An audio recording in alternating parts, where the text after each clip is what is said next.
طبق دستور پرزیدنت جمهوری تاجیکستان در دایره آمادگی‌ها به جشن 30 سالگی استقلالیت دولتی جمهوری تاجیکستان در دهه بهارستان جماعت دهات گلستان در شفت شهرهای دوشنبه کلاب در آمدگاه به ناحیه واسع کارهای آبادانی و سازندگی ادامه دارند.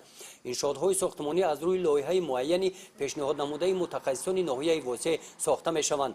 طبق نقشه همین لایحه روز یکشنبه 25 نوامبر تاریخ 8 و در روز 80 متر در شفت چمنستان این راهرو ساخته شد. ساختمان پایدیوار انشاءات نو ادامه دارد. طور اطلاع داده بودیم هفته گذشته روزهای استراحتی در این موضع زیاده از 400 نهال ارچه شنانیده بودند. در این روز باشد 700 نهال دیگری ارچه شنانیده شدند. در حشر نهال شنانی در قطار کارمندان وزارت مالیه تاجیکستان و کارمندان ریاست‌های آن همچنین وکیلان مجلس نمایندگان مجلس عالی جمهوری تاجیکستان فعالانه شرکت ورزیده سهم خود را گذاشتند. امروز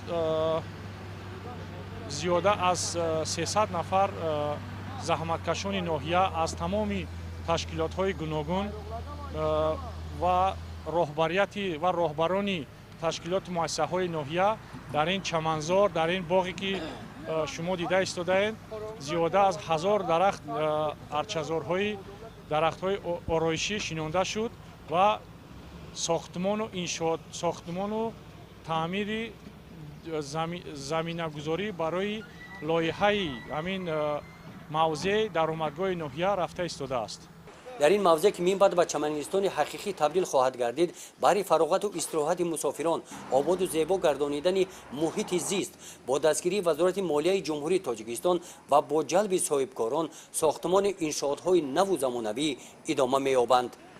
گزارش خواجه نظریف خدای نظر ظهورف از ناحیه واسع برای برنامه اطلاعاتی نوید.